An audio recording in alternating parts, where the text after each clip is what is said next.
pleurait, on applaudissait, on les assurait qu'il n'y avait pas de traître. Cette grande joie a été troublée par les coups de fusil qu'on a tirés au bout de la rue, près du boulevard. Mais de peindre notre désespoir, notre horreur, quand nous avons vu des soldats de la ligne ramenant un officier du bataillon qui avait été 2 jours au milieu de nous pour le fusiller.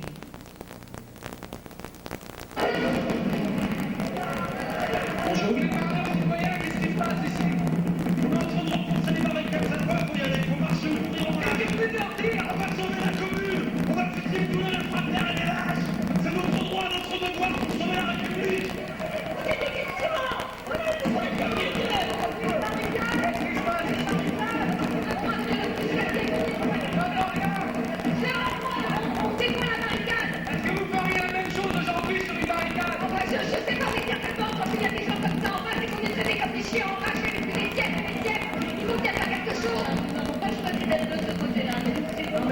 Aujourd'hui, vous feriez quoi?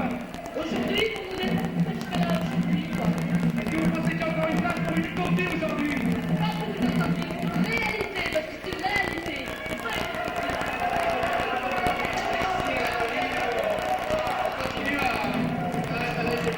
J'entends rien. Nous, ici, à l'atelier, on continue à réparer ces fusils. Est-ce qu'il y a beaucoup d'ouvriers en ce moment sur les barricades? Toute la classe ouvrière avec la carte nationale. On est tous avec eux parce que leur combat, c'est notre combat.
Messieurs, jusqu'ici, toutes les fois que je vous apportais des nouvelles, j'étais réduit à vous dire que nous marchions vers le but. Et je vous disais vrai. Aujourd'hui, je puis vous dire beaucoup mieux. Le but est atteint.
La cause de la justice, de l'ordre, de l'humanité, de la civilisation a triomphé grâce à notre brave armée qui a fait son devoir.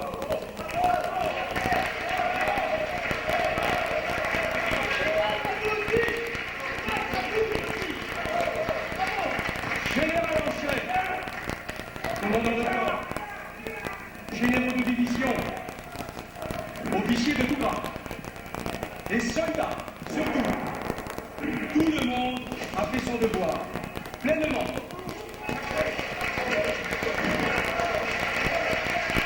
Il faut que vous sachiez que cette victoire était difficile, très difficile.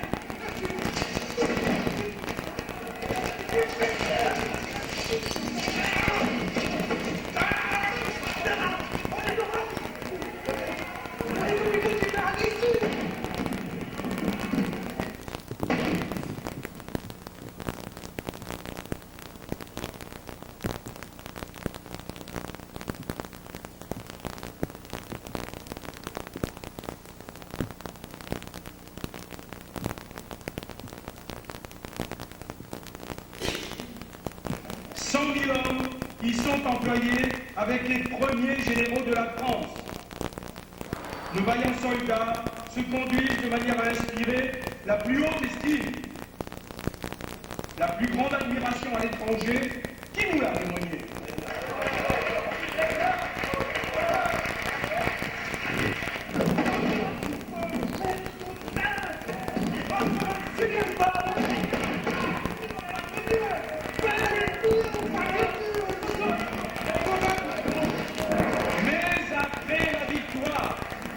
Mais après la victoire, il faut punir, oui.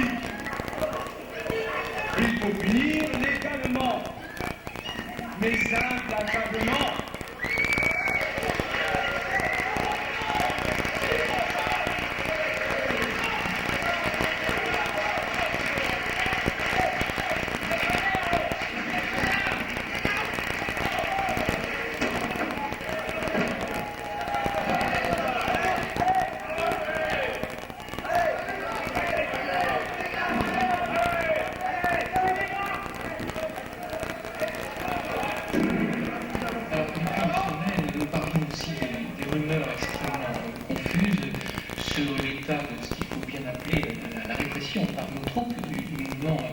Insurrectionnel, et j'ajouterais d'ailleurs que viennent de nous parvenir en régie des images, je dois le dire, des images assez spectaculaires et assez atroces, mais qui me semblent de mon devoir d'information pour tous les spectateurs, des images qui montrent certaines des rues de Belleville actuellement jonchées de cadavres. Ce sont des rigoles de sang qui s'écoulent dans ces rues, et je propose donc de les découvrir ensemble.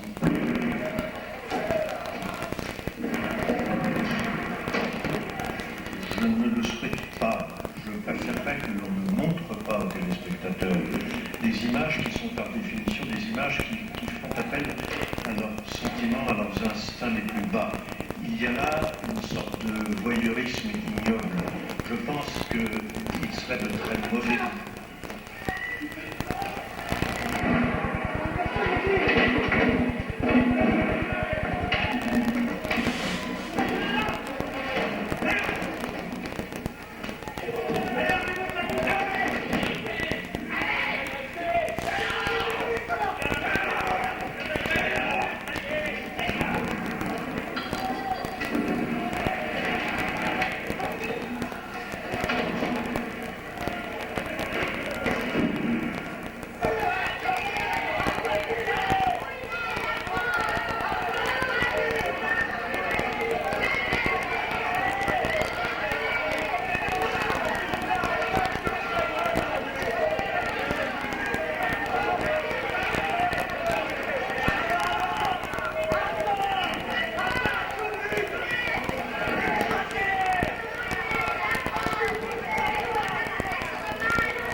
Il se passe des choses horribles dans ce monde en Paris. Je crois que nous n'avons pas moralement le droit de flatter, si vous voulez, les instincts les plus bas, les plus canailles qui existent en chacun d'entre nous. Et je crains que dans l'avenir, nous verrons, mais je crains que dans l'avenir, les choses aillent de mal en pire et que de toute façon, la presse, quelle que soit sa forme, sera une presse veule qui cherchera à vendre sa marchandise en flattant les instincts les plus bas.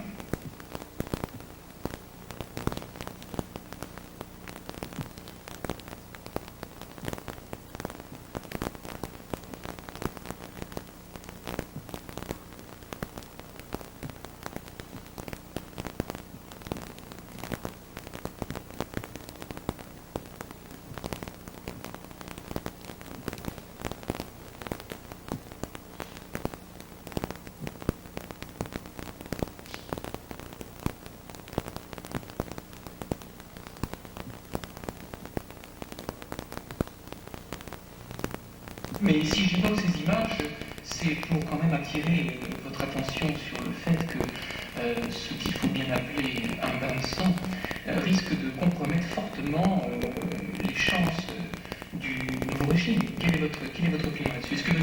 Thiers va sortir renforcer cette épreuve? Moi, j'en suis persuadé. Vous savez, mes sentiments, j'ai toujours été bonapartiste, j'ai été un partisan de l'Empire. Bon. Et aujourd'hui, les choses étant ce qu'elles sont, et malgré une assemblée de Versailles qui est majoritairement monarchiste, je suis persuadé que c'est M. Thiers et lui seul qui va tirer son épingle du jeu. Il va probablement nous proposer une république d'ordre. Je souhaite que ce soit une république sereine, ferme et généreuse.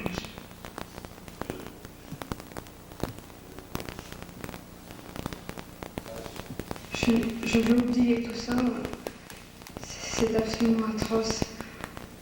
Je n'oublierai jamais ce jour. Je suis complètement perdue. Nous sommes dans un monde vraiment horrible. Mais je ne pensais pas que Thiers était responsable de ce massacre et je ne le pense toujours pas.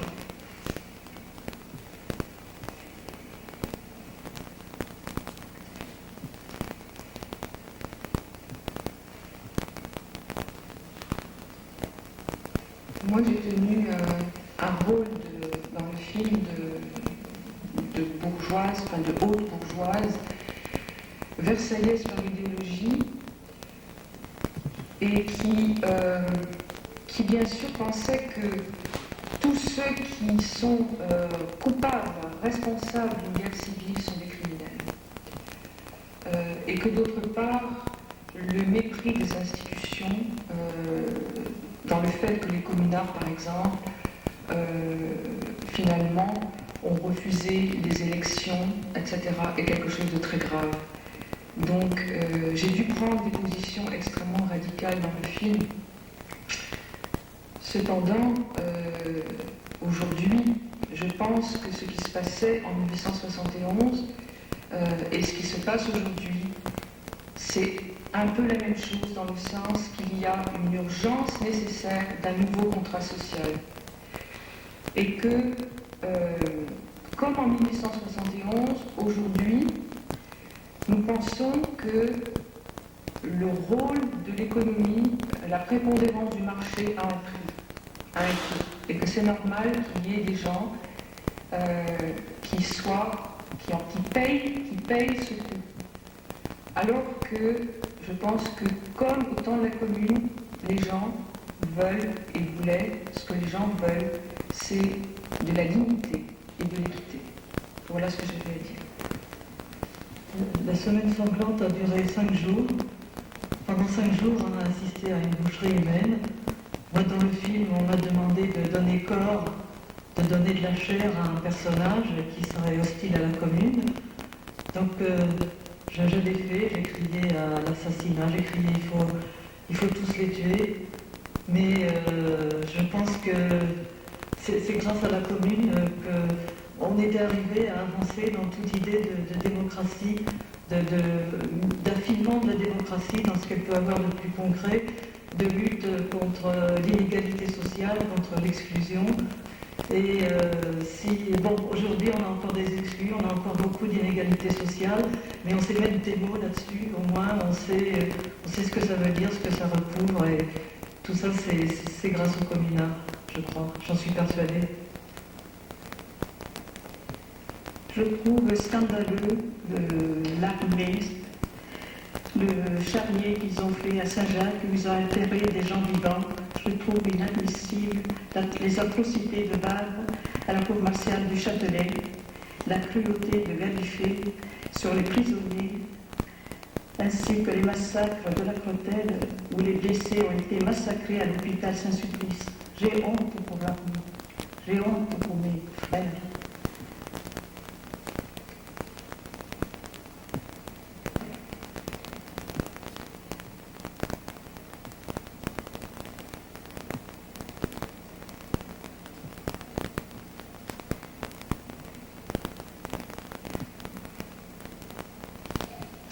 On a tué les communards. C'est normal. C'est de la merde. Ça se prend en français. Mais c'est rien du tout, franchement. Ils veulent l'anarchie, le pognon. Ils veulent tout prendre. Moi, j'ai tué sans remords. La France a besoin de redevenir forte, de retrouver son armée, de retrouver ses officiers, de retrouver des valeurs. On les a mises en route, j'espère qu'elles dureront longtemps. Je ne regrette rien. Il fallait le faire. Tu disais tout à l'heure, on a tué des femmes, on a tué des enfants. Je ne pensais pas qu'il fallait tomber si bas, nous, les Français, pour faire une France soi-disant si grande, si haute. Je suis militaire, je ne regrette rien, il fallait le faire. Mais je ne pourrais pas le refaire. C'est pas beau à voir, vraiment pas beau. Et jamais. Je voudrais dire quelque chose. Une fois de plus, l'armée est sortie de ses gonds, on pourrait dire, elle a été plus loin qu'il fallait. Je suis très déçu parce que je trouve que l'armée, s'il est un outil de répression, bien sûr, et de conquête, la conception militaire était que l'armée devait être aussi, devait avoir, disons, des vertus d'exemple. Les gens qui la composent devaient se comporter aussi comme des gens droits, honnêtes et faisant leur travail correctement sans aller trop loin. Et c'est pas du tout ce qui s'est passé. On a assisté à des scènes de sadisme très personnelles. Et ça, c'est très grave. Et ce que je veux dire aussi, c'est que finalement, ceux qui ont manié le bâton très très fort ces temps derniers, avec beaucoup de zèle, eh bien, ils espèrent tout simplement avoir le bâton de maréchal bientôt. Et puis j'ai aussi beaucoup de compassion pour les gens des deux bords. Et pour l'homme en général, parce que je m'aperçois une fois de plus, avec l'exemple là sous les yeux, que l'homme est un être qui est capable des pires extrémités, mais presque en même temps. Il est capable de s'entre-déchirer, il est aussi capable de boire un canon rouge avec son ennemi et de devenir les meilleurs amis du monde, plutôt qu'il y ait un estaminet sympa et une belle journée ensoleillée. Et ça me fait beaucoup de mal. Voilà.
Did you know about it before you did it?